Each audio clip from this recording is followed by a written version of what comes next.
Намаскарам, друзья! Продолжаем с вами удивительное путешествие в метафизические значения транзита кармических узлов, либо же транзита Раху и Кету, они же лунные узлы. В этом видео я хочу сфокусироваться на одном из основополагающих первоэлементов, так называемых Маха-Панчабхута. Это то, из чего состоит наша Вселенная, то, как здесь все устроено. И когда Раху заходит в Водолея, это означает, что начинает максимально разносить первоэлемент воздуха. Всегда очень-очень важно понимать первопричину, то, откуда все появляется. В сегодняшнем видео я сделаю небольшой экскурс в то, из чего состоит абсолютно все в этой Вселенной. И начать я хочу с того, что все, конечно же, проявляется из первого звука. Звук этот трансцендентный, называется Ом. И в этом звуке заключены абсолютно все в потенциале формы, которые здесь дальше будут проявляться. Потом они уничтожаются с помощью потопов, всяких различных там войн межгалактических, космических и так далее. Все это большие циклы, которые описаны в Ведах, и они называются 4 юги. Мы с вами живем хорошо, не в каменную, в железную югу, Кали-юга, когда все начинает быть подчинено, все смыслы начинают быть подчинены техническому прогрессу. И это достаточно хорошо. Многие пугаются от того, что искусственный интеллект сейчас нас захватит там и прочие дела. Он уже давно нас захватил, все, уже можно расслабиться.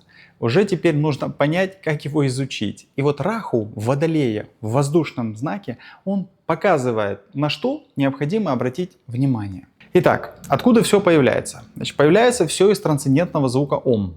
Этот звук, в нем содержится абсолютно все, и он дальше трансформируется в первоэлементы. Панча, Бхута. Панча — это 5, Бхута — это элемент, из которых сотворена Вселенная. Первым является, конечно же, звук, и он дальше трансформируется в первоэлемент эфира.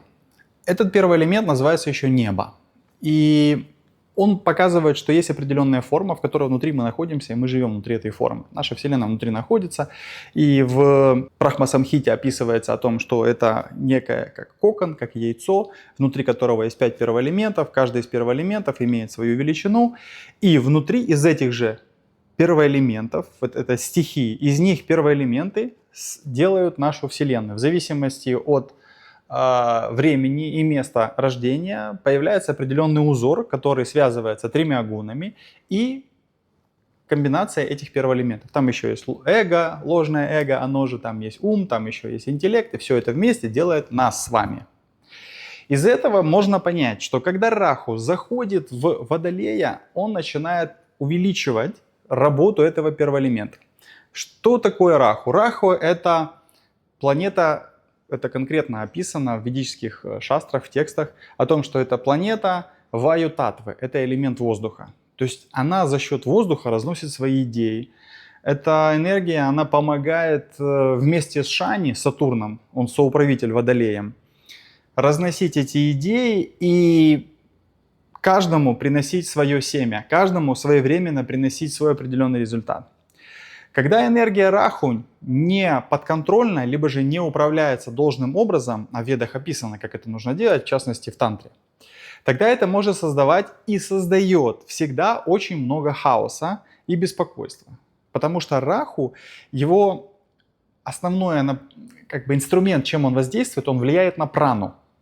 Наверняка из наших с Олей видео в нашем клубе вы уже знаете, что прана — это основополагающая история. Мы вот марафоны давали, я давал на прану на дыхание, и Оля давала на прану на дыхание. Почему?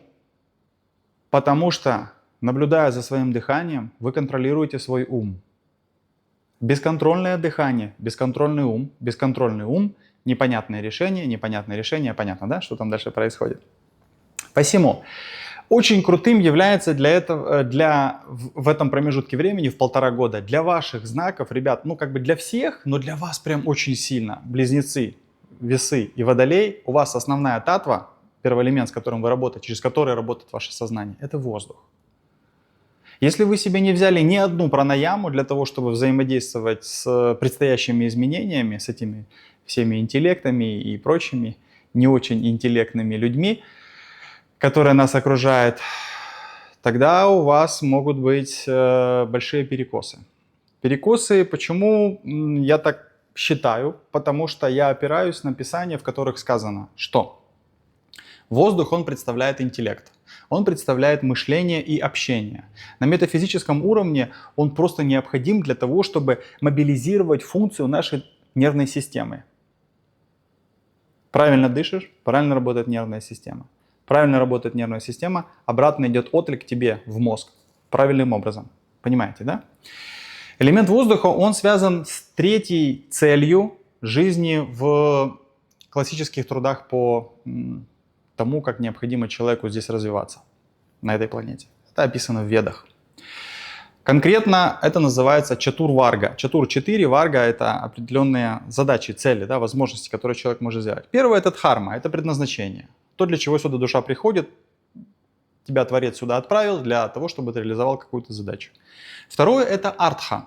Артха — это умение создавать определенное благосостояние. То есть оно создается через социальное положение, когда либо же ты мастер что-то умеешь делать, либо же ты администратор что-то умеешь делать. Это уже там через 4 варны, да, которые есть. Шудры, вайши там, и так далее. Кто в теме, те понимает. То есть это общество не зря делится на сословия. Должны быть те, кто выполняет физический труд, должны кто выполняет интеллектуальный труд и так далее. Кама — это как раз третье, о котором мы сейчас говорим, которым управляет раху. Кама. Кама переводится как удовлетворение чувств. Чувства — это индрии. Индрии — это щупальцы, их много у нас, которые сканируют это пространство. Есть еще мокша. Мокша — это духовное освобождение. Сегодня мы говорим с вами о каме. Каме — это кама, да, как кама-сутра. Что кама — это и есть, в общем-то, сутра, которая рассказывает об удовлетворении чувств. Определенной чакры. Второй. Соответственно, воздушные знаки, близнецы, весы и водолеи очень зависят от того, насколько их чувства удовлетворены. Если ваши чувства не удовлетворены, вот очень часто я слышу о том, что тельцам важно, там, чтобы чувства их... Нет, тельцам не так важно. Тельцы могут справиться и подождать ради большого приза. А вот близнецы не могут подождать. И весам сложно подождать, им очень нужна эстетика. Ну а водолеи — это совершенно отдельная история, это такие застывшие мудрецы. Почему? Потому что даже сам по себе первый элемент воздуха, он же движется не одинаково во всех знаках. Творцом так все задумано, что в дуальных близнецах, например, стихия воздуха, она должна быть уравновешена и сбалансирована. Почему? Для того, чтобы без искажений передавалась информация. Задача близнецов какая? Качественно взять информацию, обработать, без искажений ее передать дальше. Не добавить ничего своего. Как только близнецы начинают что-то добавлять свое, начинается хаос, месс, истерика, опаздывание, ничего не понятно и так далее. То же самое получается с весами. Немножко не то же самое, там более успокоенная энергия. Почему? Потому что весы — это те, которые должны уравновесить разнополярные мнения. Если близнецы просто дают информацию, она может быть очень сложной, это не означает, что у вас там простая функция, просто вы очень хаотичны. И тот же первый элемент воздуха, ваю, он находится и у водолея.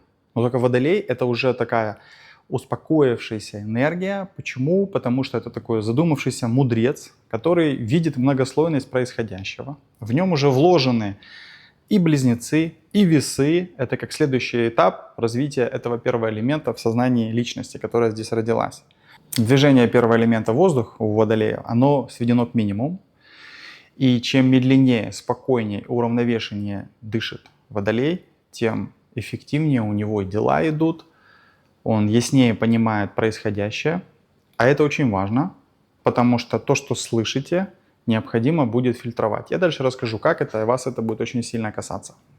Возвращаемся к тематике кармических узлов.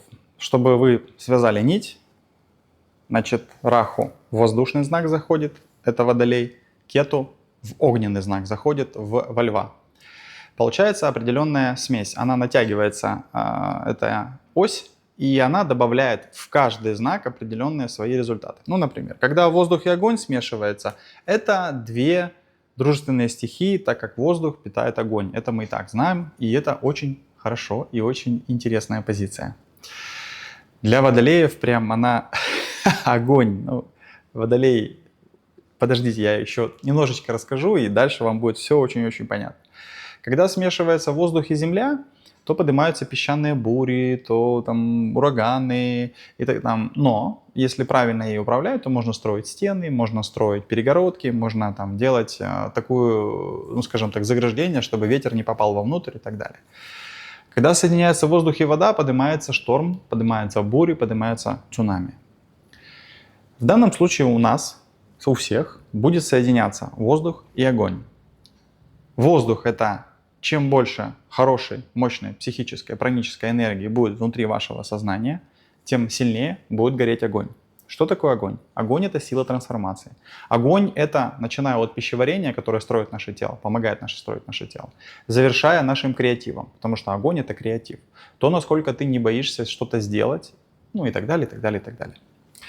Так вот, не у всех, понятно, эти стихии будут однозначно проявлены. Очень важно еще посмотреть на то, что я имею в виду, сегодня же рассказываю про воздушные знаки.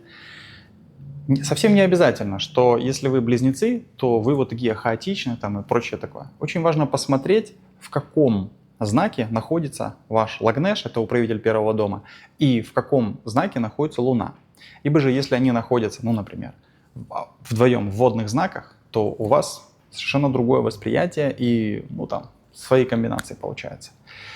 То же самое касается Весы, то же самое касается Водолея. Нужно знать, где находится, в каком знаке у вас Луна, в каком знаке Лагнеш у вас попал, и тогда соединить эти параметры, и вы увидите особенность вашей личности, насколько этот транзит на вас будет влиять. Если же у вас Луна и управитель первого дома находятся тоже в воздушных знаках, все, это просто ураган, 1,5 года.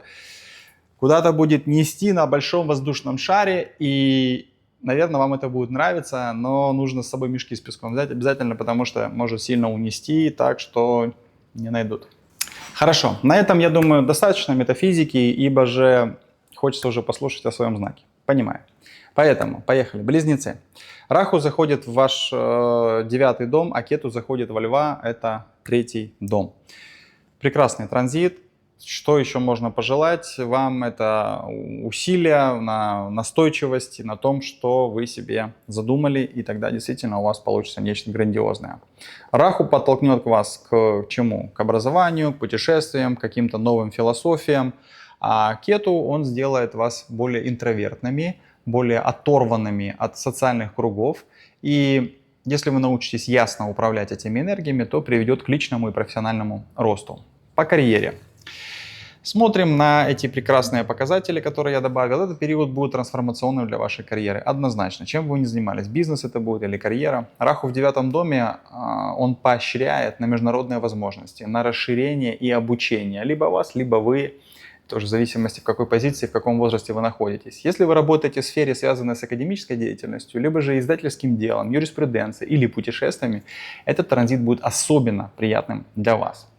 Вы можете получить предложение по работе из-за границы или за границей. Также шансы работать с иностранными клиентами или возможность повышать свою квалификацию в смежных зонах. Однако Кету в 3-м доме, он предполагает, что могут быть пробелы в общении или недостаток уверенности могут вас сдерживать. Ну, например, к вам приезжает группа каких-то клиентов или еще чего-то, а вы просто не можете с другими организаторами договориться или ведете себя очень странно.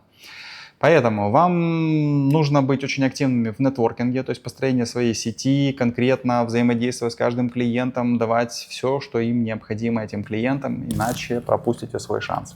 Также вам следует воспринимать очень хорошо новые идеи и становиться более гибкими. Услышьте и посмотрите вот сейчас. У вас будет кала, сарпа, йога, которая будет отрезать нижнюю часть. Это внутреннее состояние. Это состояние креатива и это состояние умения решать проблем. Там не будет у вас планет, и это будет все лето. И если вы не будете, и если вы не сможете стать реально гибкими, ребят, не просто так, я гибкая, я могу ответить на какие-то вопросы, но дальше меня не трогайте, а прям сильно гибкая, тогда это будет для вас хороший результат. Финансы. Может реально улучшиться. Возможны выгоды от иностранных связей, инвестиций или занятий, связанных с образованием, либо же передачей каких-то знаний, переводами, ну и прочими делами.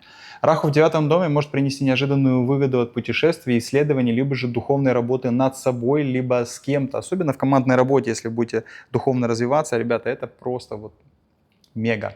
Однако кету в третьем доме я бы вас предостерег от рискованных финансовых решений, которые вы бы делали на основе своей интуиции, а не на фактах. Пролетите в трубу.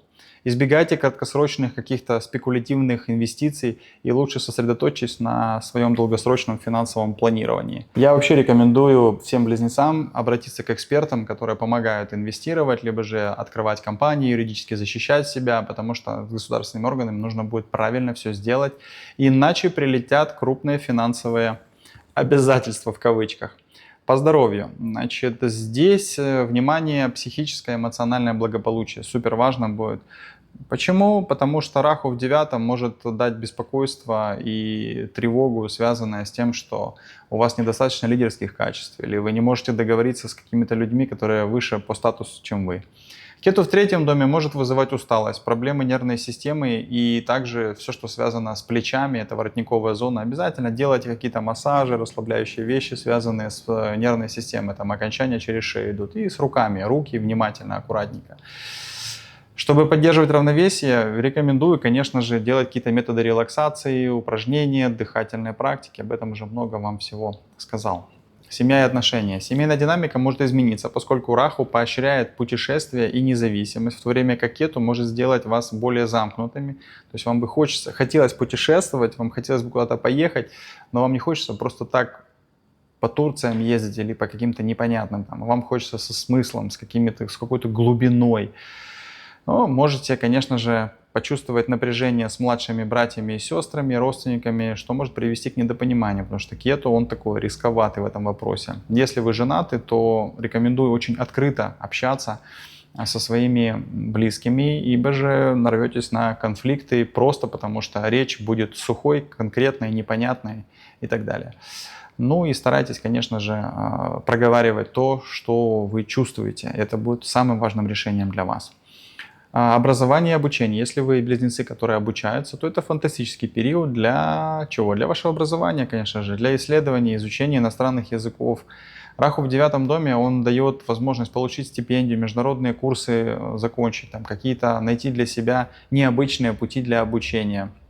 Но Кету в третьем, он может снизить мотивацию к краткосрочным проектам или заставить вас чувствовать себя несколько оторванным от ваших коллег или с кем вы обучаетесь и так далее. Сильно поможет вам развитие дисциплины и поиск, конечно же, наставничества. Наставничество в смысле тех людей, которые вас вдохновляют, не те, которые вас обучают, а те, которые дают вам вдохновение своим примером. Для вас это очень важно. Теперь рекомендации для близнецов. Если вы чувствуете, что вас сильно расшатывает в разные стороны, вы не можете собраться, обязательно тогда почитайте о том, что такое мантры Кету и Раху.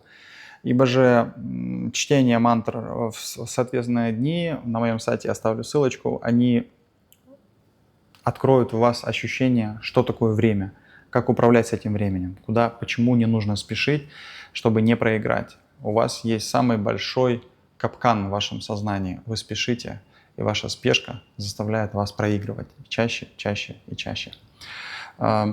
Отличным для вас решением может стать подбор своего аромата. Ароматерапия – это прекрасный метод, который помогает, прям сильный инструмент, который помогает решать вопрос в текущем моменте времени. Нет у вас концентрации, пожалуйста, есть у нас Оля, есть у нее несколько кейсов, которые ездят по Европе, по Америке, вы можете обратиться, она вам подберет и проконсультирует. Да, ароматы решают очень многое. Посему, смотрите, если вы будете делать дыхательные техники, если вы будете чувствовать, что вас сильно накрывает, использовать ароматы, тогда вы сможете ясно и четко увидеть, куда вам нужно двигаться, где вам нужно заземлиться, где вы делаете основные ошибки, которые повторяются из года в год. Поэтому вам в этом вопросе все я рассказал. Двигаюсь дальше. Весы. Тут интересная ось у вас, это 5-11, когда Водолей – это Раху у вас будет в пятом доме, расширение романтики, интеллекта, творческих процессов, инвестирования, детей, кто об этом думает. А Кету переходит во Льва в вашем 11 доме. Ну и, соответственно, можно назвать его благоприятным, этот транзит. Хотя, с какой стороны посмотреть, сейчас я попробую вам с разных сторон его показать. Так, Раху в это время усиливает ваши творческие способности и различные спекулятивные интересы, назовем это так. А Кету наоборот, он будет поощрять отстраненность от разных материалистических желаний. Ибо же 11-й дом, куда он заходит, это получить бонусы и материалистические какие-то свои там хотелки. Раху в 5-м доме, он, если говорить про карьеру, то приносит, конечно же, креативность. Много интеллектуальных, инновационных идей в вашу профессиональную жизнь. Этот транзит будет крайне благоприятен для успеха и признания именно в этих областях интеллекта и инноваций. Запишите себе. Если вы работаете в сфере искусства или средствах массовой информации, маркетинг, предпринимательство, пиар, то Кету в 11-м доме, он предполагает, что сложноватенько вам будет получать какие-то бонусы и прочие дела от социальных кругов и поддержки от старших в крупных организациях. То есть смотрите на средний и малый бизнес, с которым вы можете взаимодействовать. Если вы работаете в корпорациях, вам может быть сложно вписаться в динамику команды. Поэтому избегайте импульсивных решений, ненужных рисков в каких-то ваших срочных карьерных вопросах. Отложите их хотя бы до осени, потому что летом там сильно много будет всего, что может просто взорвать вам мозг. Финансы. Возможности может дать, но и определенные дилеммы. Раху в 5-м поощряет инвестиции в акции, какие-то творческие начинания, стартапы, которые действительно могут принести вам прибыль.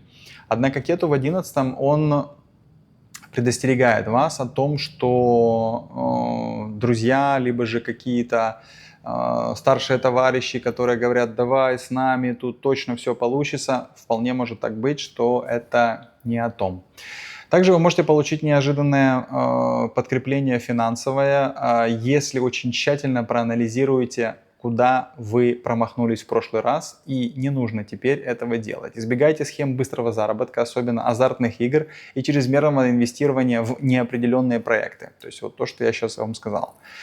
Неопределенные проекты без четкого понимания, когда будут возвращены средства, не подходят. С точки зрения здоровья, смотрим, что предполагает нам эта ось.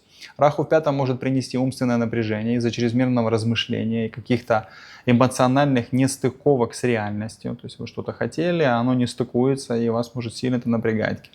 А между тем Кету в 11-м, он может вызвать колебания уровня вашей энергии. Что это? Это то, как вы хотите, чем вы хотите закрыть недостаток того, что у вас нет реализации. А это что? Это через еду, то есть нерегулярные привычки в еде, начнется ожирение, начнется там разнос по непонятным калориям и прочим делам. И это все выйдет, конечно же, не очень здорово для вас. Посмотрите, у вас ось, она отрывает нижнюю часть и социальную часть от вашего основного центра, то есть это 1-й дом, от 2-го дома, от 3-го и 4-го. То есть пустота в реализации может быть заменена тем, что вы начнете заедать свой неуспех. Это проблематично, ребят. Поэтому летом обязательно очистки, плавание, там какие-то процедуры, которые ваш организм могут почистить. Теперь давайте посмотрим по семье и по отношениям. Понятно, что Раху в 5-м может усилить романтику и влечение к противоположному полу. Прям очень сильно может умножить на x10. Можете чувствовать влечение к каким-то необычным людям, к загадочным людям. Но Кету в 11-м доме, он наоборот может создавать отчуждение от друзей, особенно старых друзей, или от каких-то социальных групп, которые уже не туда пошли, и вам с ними не по пути. Если вы находитесь в серьезных отношениях, тогда старайтесь внедрять в ваше взаимодействие открытое общение. Ибо же вполне может быть недопонимание. В семейном плане обязательно требуется терпение, особенно в решении вопросов, связанных с детьми, потому что 5-й дом, прям дети могут быть камнем преткновения.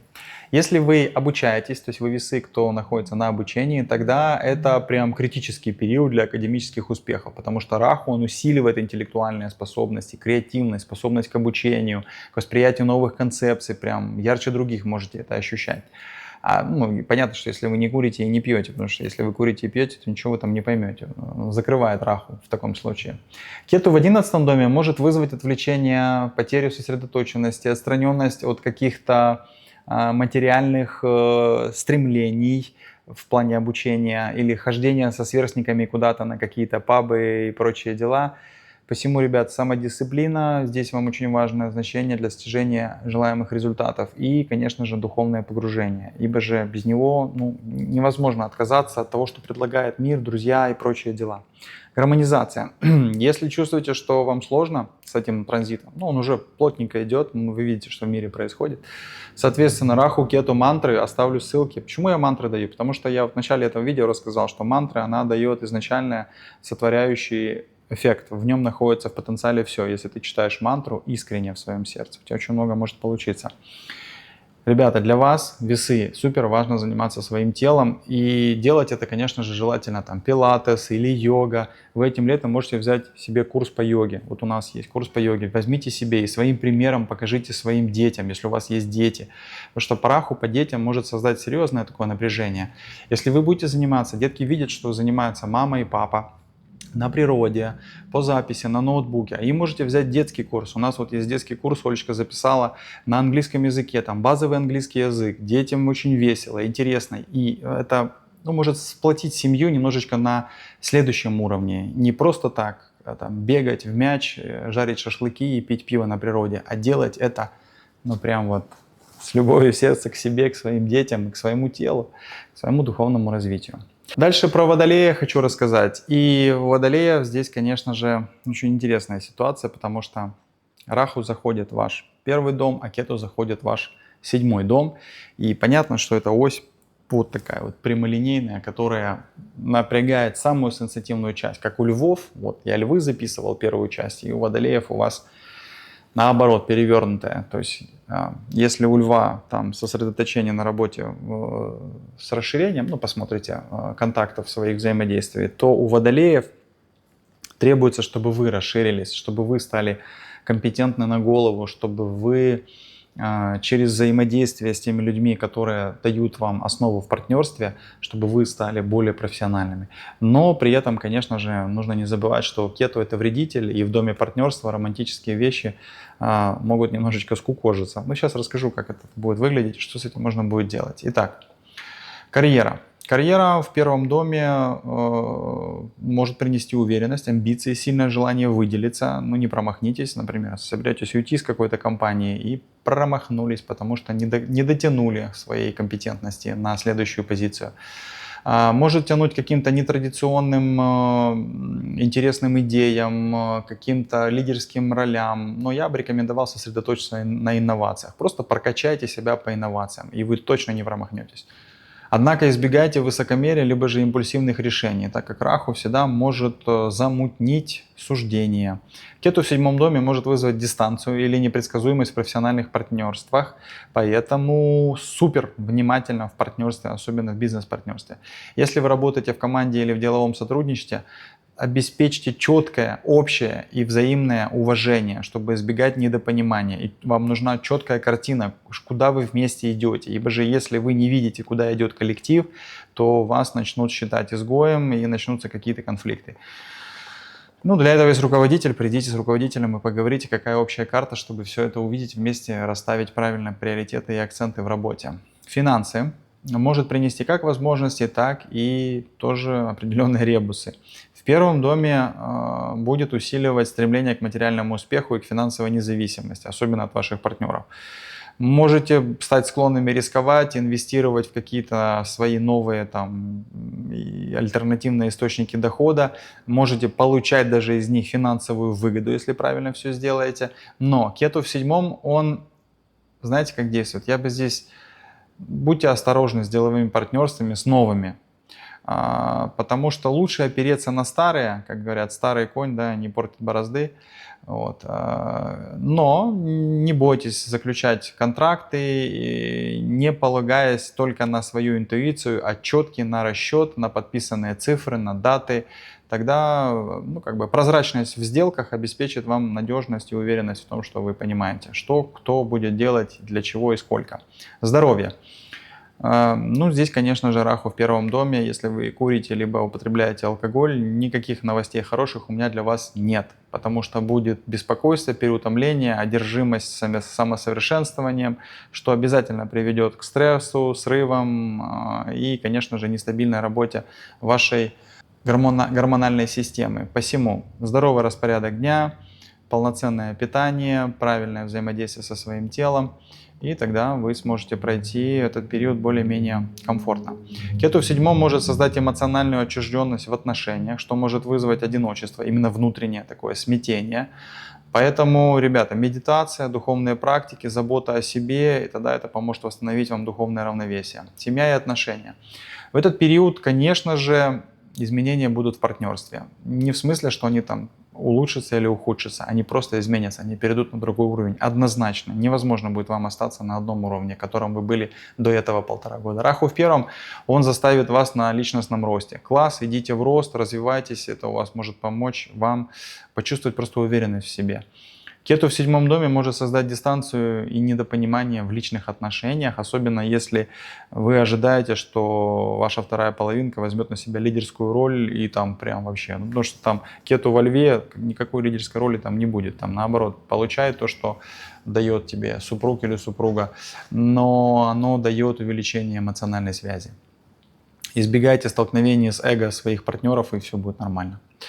Обучение. Если вы обучаетесь, если вы студент, тогда любопытство будет, включайте аналитическое мышление, стремление к нетрадиционным методам обучения, развитие себя, преподнесение себя, распаковки себя, сейчас модные слова такие. Раху в первом доме, он поддерживает самостоятельное обучение, исследование и самосовершенствование, в то время как Кету в седьмом доме может дать определенные сложности в групповом обучении. Например, вы там куда-то поедете на групповое обучение, а вам там будет некомфортно.